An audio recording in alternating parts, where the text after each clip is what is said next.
All right, welcome back, Outcast, to another edition of Confessions of an Outcast, where I continue reading a book I wrote as I got out of the military about 4 years ago, entitled Avoiding Each and Every Military Veteran's Disadvantage: How to Overcome the Lies the Military Family Believes to Get Our Freedom Back. And we are in chapter entitled Lie number 4. That is the limited ideas entertained. Number 4, titled Relationships Are for Pansies. And as previously stated, I put in quotes from influencers, both alive and long dead, that resonated with me at the time and still do. So we closed the Lie number 3 chapter with a quote from Thomas Sowell that says, "People who pride themselves on their complexity and deride others for being simplistic should realize that the truth is often not very complicated. What gets complex is evading the truth."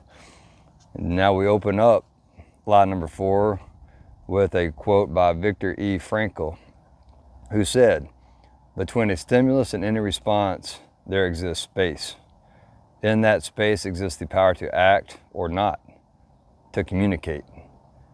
To decide is driven by some emotion, that is, energy movement. In our individual decision to act lies growth and freedom. Lacking action, no growth but stagnation and servitude, wallowing with the herd in the status quo of shallow relationships." Man, that one hits home for me. Good night. All right, here goes. I've always enjoyed psychology. I took my first course in the subject during an associate's degree program while awaiting admission to a 4-year university at Texas A&M, learning about the complexity of the human mind. It was fascinating, but for the life of me as a young man in my early 20s, I couldn't understand what it was good for. Pavlov's hierarchy and brain chemistry are about all I took away, combined with a fondness of the subject. 10 years later, I found myself in a behavioral leadership course during an MBA program at Naval Postgraduate School. The course focused on leading large organizations.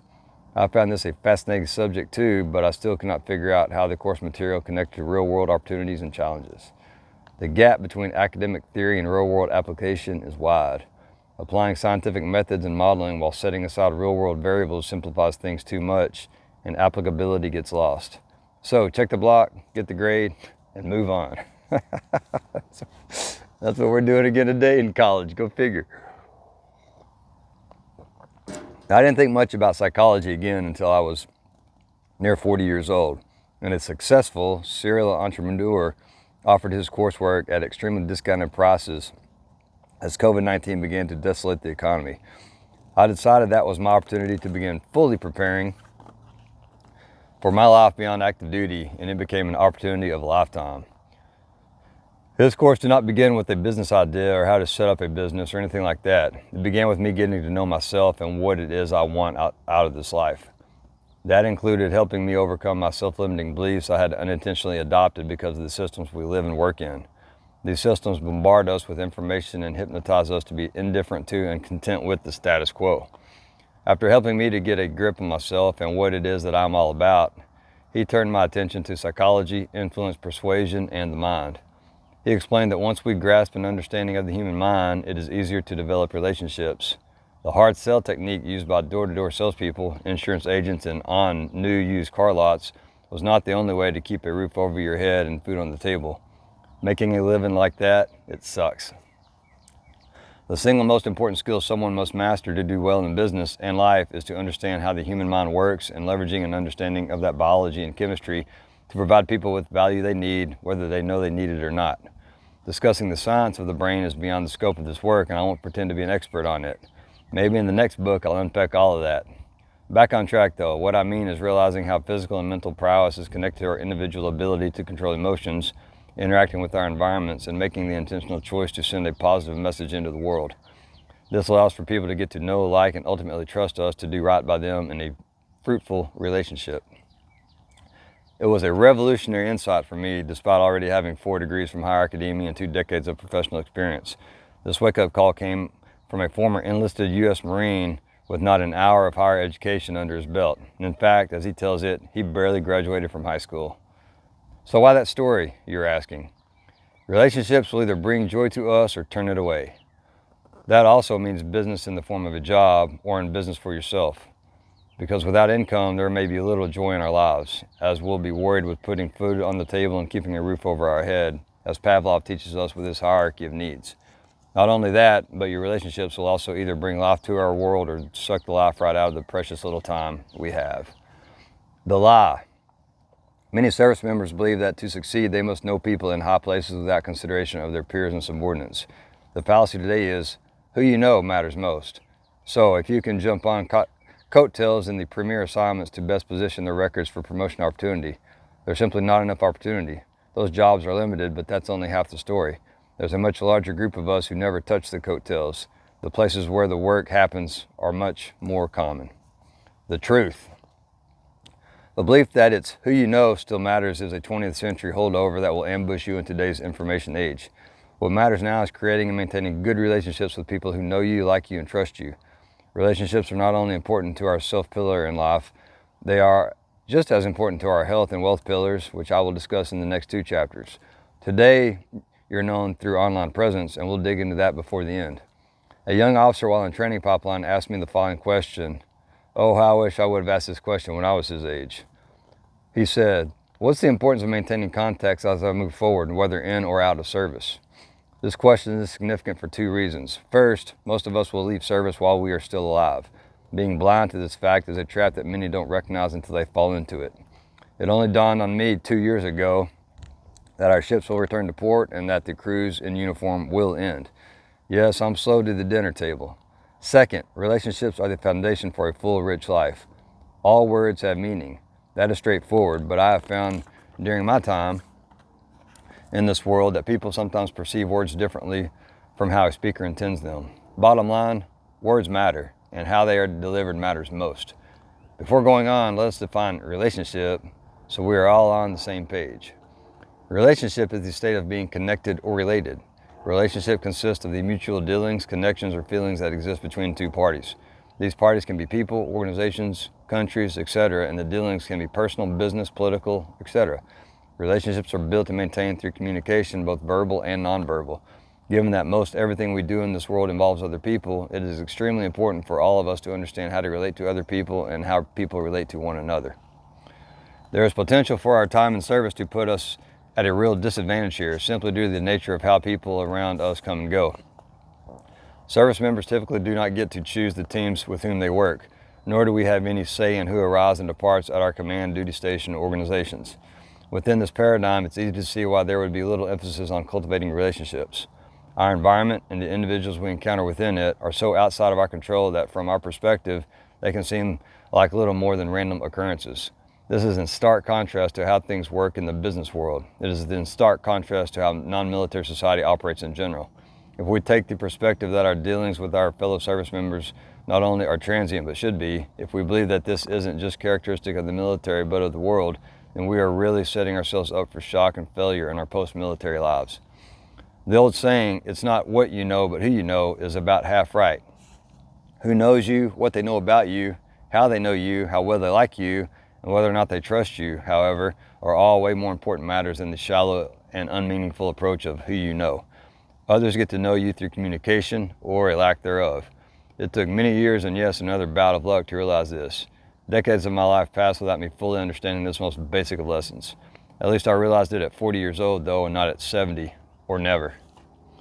To answer this young officer's question, it is extremely important for service members of all ranks to develop and cultivate great relationships throughout your time in service, both with those in uniform and not, such as neighbors and leaders in your community or the government civilians on staff.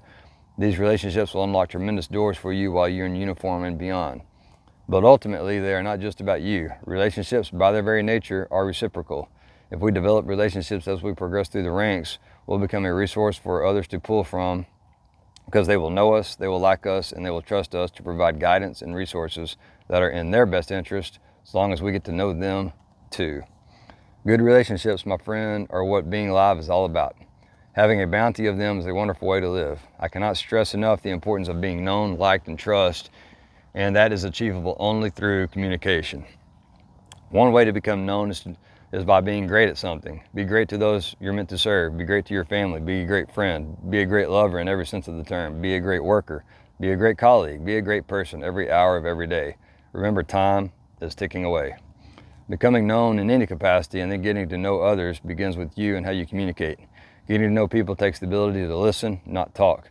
Cultivating relationships also requires that you communicate about certain key areas of life, and the longer you identify closely with your rank, functional area of expertise, and command patches, the harder it will be for you to become known by others and for you to get to know those in your sphere of influence. I write a guide map, boomers call it a newsletter, under the tagline OPREP series by the Commissioned Officer's Guide. At the end of each is an activity allowing for an opportunity to improve some aspect of the subscriber's life.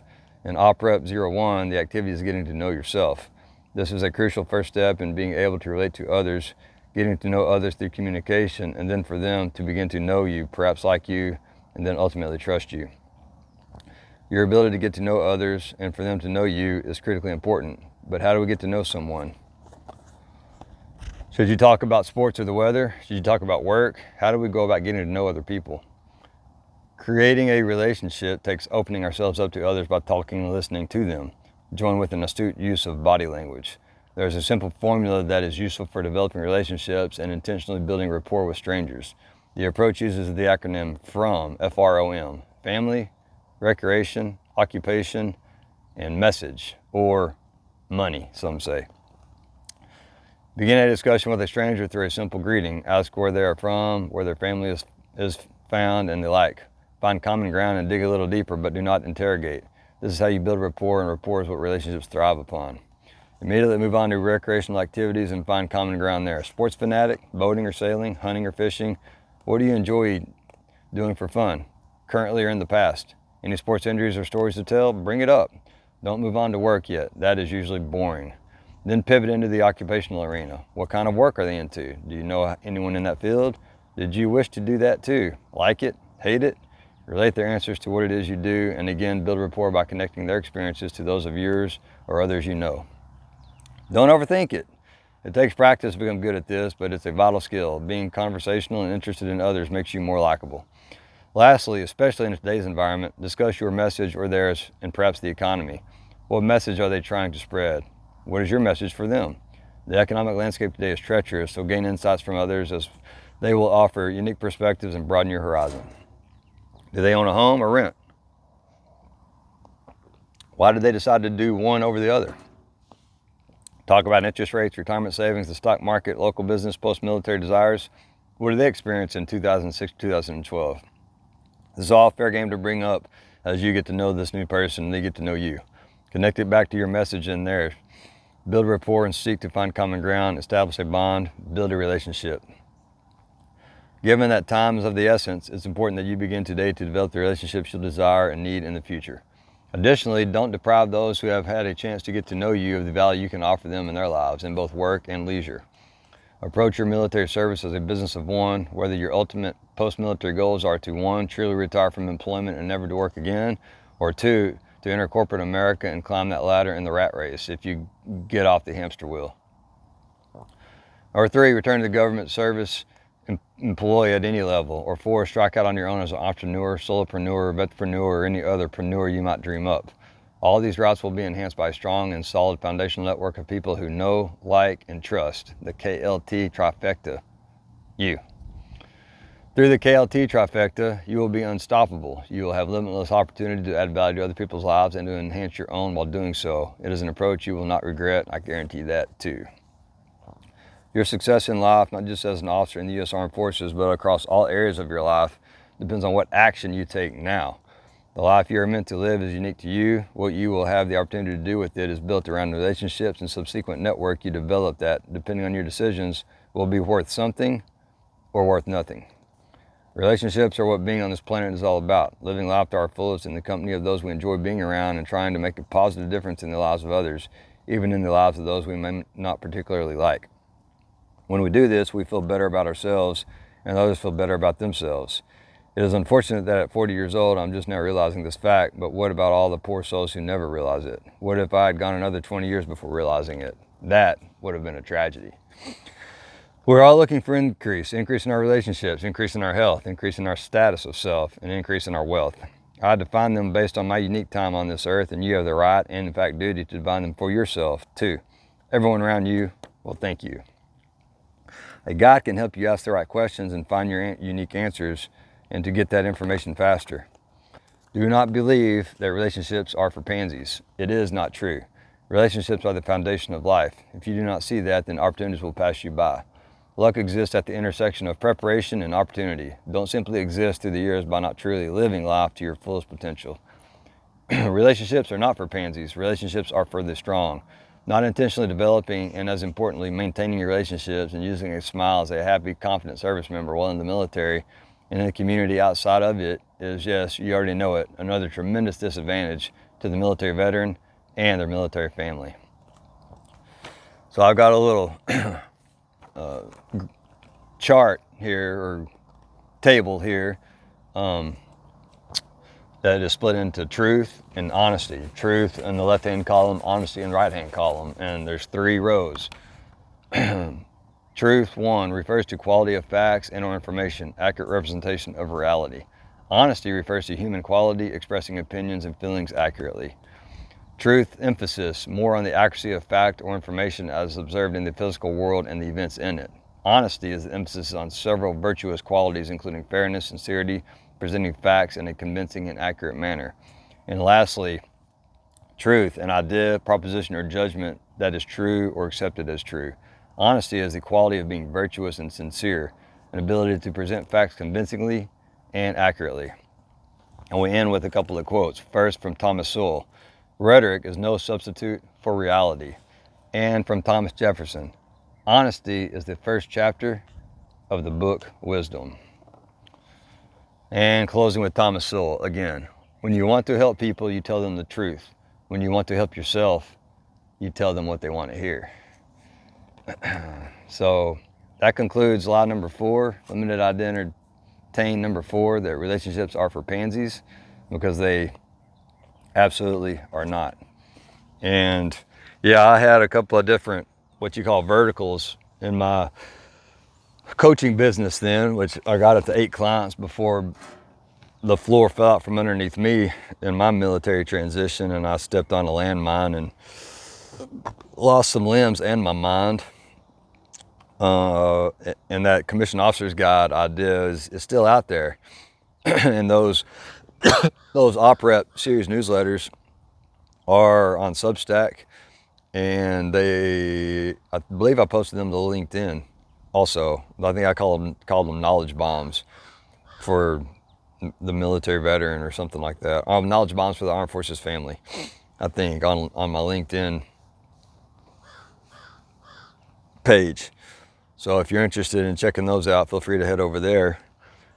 But everything in that chapter that I wrote 4 to 5 years ago now, it still applies. It all still applies. And that's an evergreen chapter. I doubt I'll ever disagree with anything that I wrote down in there. But I appreciate you guys tuning in again. We're almost halfway through the 13 chapters, I guess. And I appreciate y'all coming along for the ride. So once we finish up with this book, I'm going to begin reading from volumes 1, 2, and 3 of the Book of Wisdom, which I bought for my birthday. And we'll be jumping between early morning readings like today and evening readings like I've done previously, just based on my schedule and what's going on in my life. So for now, let's stay weird together. To your liberty, the Outcast Commander is out. And this is Confessions of an Outcast podcast.